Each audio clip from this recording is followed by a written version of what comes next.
Hey everybody. So today I want to talk about a standard or a set of rules that can help define survival and the way we look at survival. So from your 24-hour get home bag to your 72-hour go bag to your home survival strategy plan, this is a way that we can look at this through a standardized method, something that kind of simplifies the process.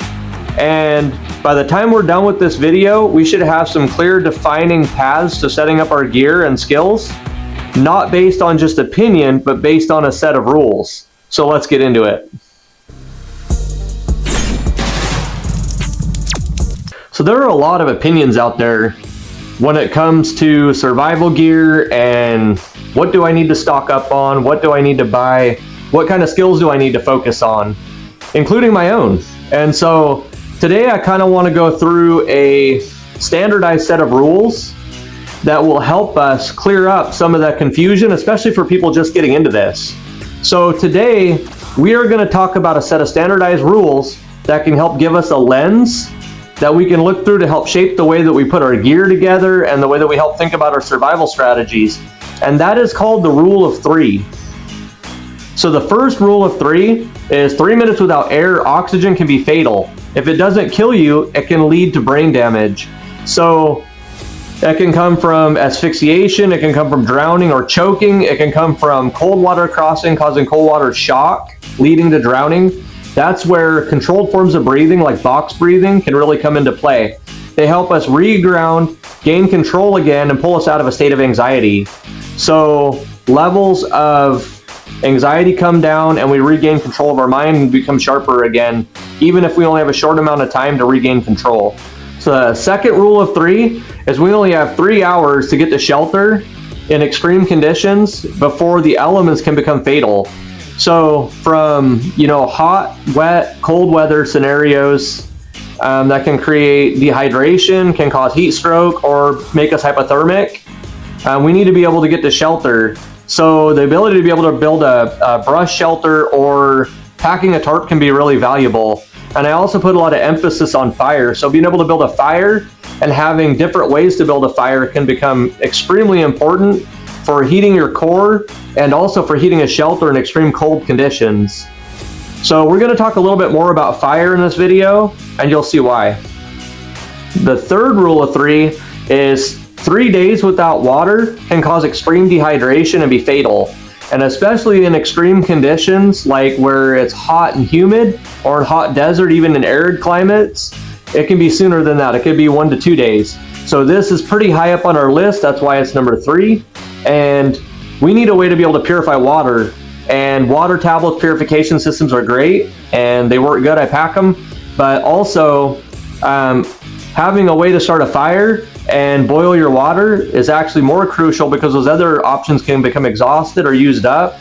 And if you have a fire source and a way to start fire, or multiple ways to start fire, you can continue to boil water, creating an infinite source of water from your surrounding area. There's groundwater typically everywhere. You can usually find water. As long as you can create fire and boil that water, it typically makes it safe to drink.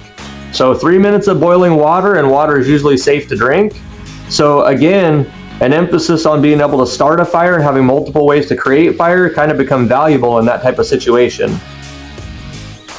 So the fourth rule of 3 is we only have 3 weeks to procure food before we begin to starve. So most of us have enough fat reserves in our body that we can survive up to 3 weeks, at least that's what the science says. And so I really don't recommend going more than 2 or 3 days without food, because it's going to start to create a cognitive decline. You're going to notice yourself slowing down, not making crisp decisions.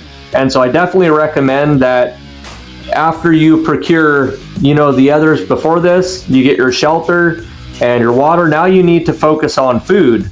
And so getting food within the next few days is important to maintain energy levels so that we can make crisp decisions and continue to survive. And with that, we need to be able to start fire. So as to cook our food, whatever we get, whether it's fish, or we procured some meat through hunting or trapping or whatever it is, we need to be able to bring that above 160 degrees to kill whatever might be in that meat so we don't get sick. I mean, we don't want to die from bacteria while we're trying to survive or get extremely sick, which the elements could get us after that. So food procurement is very high on the list, and being able to start a fire is super important. So having multiple methods of fire starting capability, having those skills and the different methods to start that fire are pretty high on my list. So as you can see, out of 4 of these rules of 3, 3 of them we mentioned fire as a necessity, and so that's why I put so much emphasis on having multiple ways to start fire and having different skill sets for starting fire in my packs and in my gear, because fire is so important. And in wet weather conditions or cold conditions, sometimes fire can be hard to start. So having multiple ways to combine to starting fire can get a fire going even in extremely wet conditions. So that's why that's such a high level of importance to me. That's a basic explanation of the rule of 3. 3 minutes without air and oxygen can be fatal. You got 3 hours without shelter in extreme conditions can be fatal. 3 days without water can be fatal, and 3 weeks without food can be fatal. So this becomes a lens that we can look at all of our preparedness through, that we can shape our gear through. It gives us a level of prioritizing our different gear and our strategies to look through that helps us define all that. So it kind of takes away a little bit of opinion. Now, obviously, there are scenarios where you may have to mold this a little bit or shift some priorities according to your situation, but it gives us a basic standard or rule to be able to set all of our gear up on. And whether that's the skills that we're building to help replace gear, or we're adding gear to those skills, whatever that is, we have to meet this criteria. So these are the elements that we all need to be able to survive, or the basic things that we all need to be able to survive. So I am super excited about our up and coming video series we're going to do. We're going to go through this rule of 3, but in real world scenarios, and we're going to break down some of the skills that are needed to be able to do some of these things, like building basic shelters, using some modern gear to incorporate into our shelters, some food procurement, maybe some basic trapping, and then we'll go through water purification. And also, something that everybody that's interested in this sort of thing needs is this book right here. So this is the U.S. Army Survival Handbook. This is by the Department of the Army. We'll put a link to this.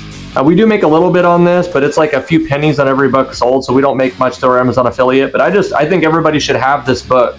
This book goes through almost everything I just talked about. It has all of your food procurement, it has water purification process, and it talks a lot about all the things like building shelters that we had talked about in this video.